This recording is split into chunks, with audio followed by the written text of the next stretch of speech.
هتعمل ايه يا عزيزي الاوتاكو لو قلت لك انك معاك كل القدرات الخارقه اللي موجوده في العالم، سواء بقى طيران او اختفاء او حتى بتقدر تطلع نار؟ وهي دي قصه البطل بتاع الانمي بتاعنا. فلو انت مهتم عزيزي الاوتاكو بالانمي والنوع ده من المحتوى، ما تنساش تعمل لايك وتشترك في القناه، ويلا بينا نبدا بالانمي.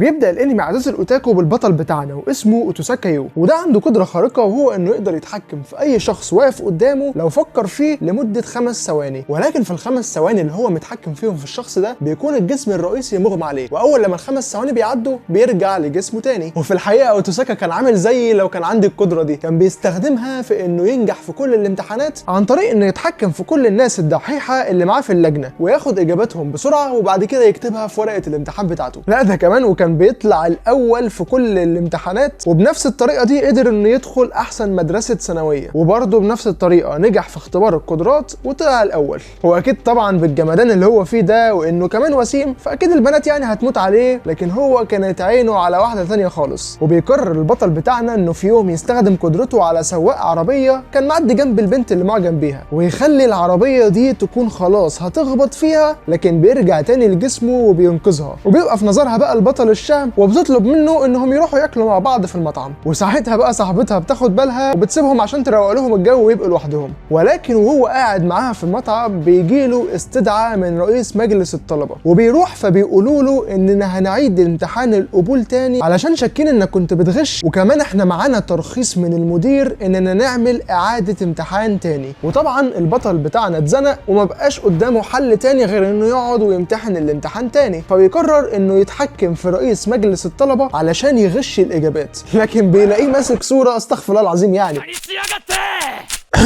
ولما بيرجع لجسمه تاني بتطلع له واحده وبتقول له ان انا رئيسه مجلس الطلبه توموري، وان انا كنت براقبك من فتره وعارفه ان عندك قدره خارقه وبتقدر تنقل نفسك لجسم الشخص اللي قدامك، وبتجيب له كل حاجه كده على بلاطه وبتعرفه ان هي عارفه كل حاجه. فبيقرر اوتساكا فجاه انه يهرب، ولكن بيجي حد من وراه بسرعه جدا ويمسكه، وبيكون الشخص ده برضه من مجلس الطلبه، وبيكون قدرته هي الانتقال الآني. المهم توموري بتروح وتقول له ان اللي عندك ده عامل زي مرض، والمرض ده بيروح بعد سن المراهقه، وان في مؤسسات كتير بيقبضوا على اصحاب القدرات دي ويعملوا عليهم اختبارات وتحاليل وبيعذبوهم حرفيا، وعلشان كده احنا عاملين اكاديميه مخصصه لاصحاب القدرات دي. وبتقول له ما تقلقش، احنا بس هناخدك علشان نحميك في الاكاديميه دي، وفي نفس الوقت هتقدر تكمل دراستك هناك. ولكن عزيزي الاوتاكو الكلام طبعا ما عجبش البطل ولسه هيضربها، فبتقرر تستخدم قدرتها وهي انها تختفي وتنزل في ضرب علشان تثبت له صحة كلامها. ولكن عزيزي الاوتاكو هي تقدر تختفي قدام شخص واحد بس هي بتختاره. وبعدها بقى لما بيجي يروح للبيت بيعرف ان اخته كمان هتيجي معاه، وحتى لما راح للبنت اللي كان معجب بيها يشتكي لها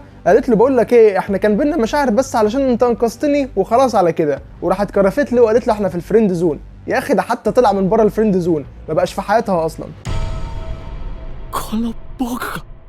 صدقني تستاهل يا عم اوتوساكا. بعد كده بقى لما وصل للأكاديمية الجديدة لقى توموري بتقول له ان قدرة الشخص اللي هم رايحين له دي هي قدرة التصوير الحراري، ودي عاملة كده زي الاكس راي، يعني بيقدر يصور الشخص باستخدام عينه وحرفيا بيشيل اللبس من عليه بيخليه بلبوس. تخيل عزيزي الاوتاكو مين اللي كان نفسه يبقى معاه القدرة دي.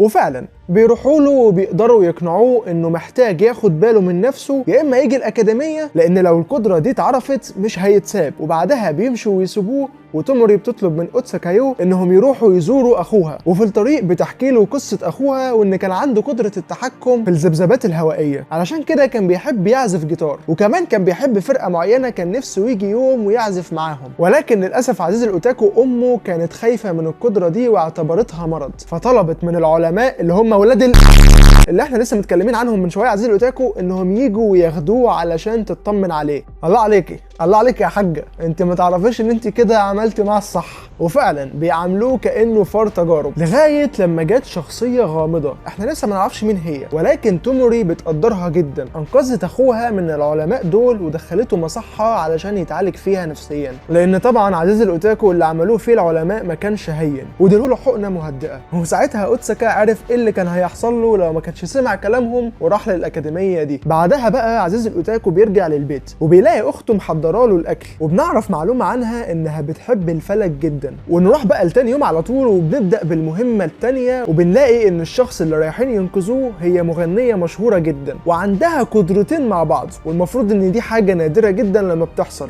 والقدرتين هما التواصل مع الاموات والتانيه التحكم بالنار. وعزيز الاوتاكو يومي اللي كان معاهم ده فان كبير جدا للمغنيه دي واسمها يوسا. المهم عزيز الاوتاكو فعلا بيبتدوا بيدوروا عليها، فبيقابلوا حد من تبعها وبيقول لهم انتوا بتدوروا على مين وبتدوروا عليها ليه؟ فقالت له توموري انهم عايزين ينقذوها. فهو طبعا ما صدقش وطلب منهم حاجه تثبت فعلا انهم خايفين عليها وعايزين ينقذوها. فراحت توموري خافت نفسها علشان تثبت له انهم مش بيحوروا عليه، وبالفعل بيصدقهم وبيوديهم ليها. وبعديها بيقولوا لها انها لازم تيجي معاهم الاكاديميه علشان يحموها. وبرضه بنكتشف ان المغنيه دي اللي هي عندها قدره شبه قدره الوسيط الروحي، اختها ماتت في حادثه، ويوسا اللي هي المغنيه مستخدمه قدره الوسيط الروحي في انها ترجعها للحياه تاني عن طريق جسمها. لا ركز معايا كده عزيز الاوتاكو هتروح مني. المهم ان اختها دي بقى اسمها ميسا وهي اللي معاها قدره النار. علشان كده لما جم يحددوا قدره الشخص لقوا انه عنده قدرتين، قدره احياء الميتين وقدره النار. المهم عزيز الاوتاكو ان يوسا المغنيه المشهوره وافقت ان هي تروح الاكاديميه معاهم. وتخيل بقى عزيز الاوتاكو كده ان نانسي عجرم فجاه لقيتها داخله عندك المدرسه وداخله تقعد معاك في الفصل بتاعك.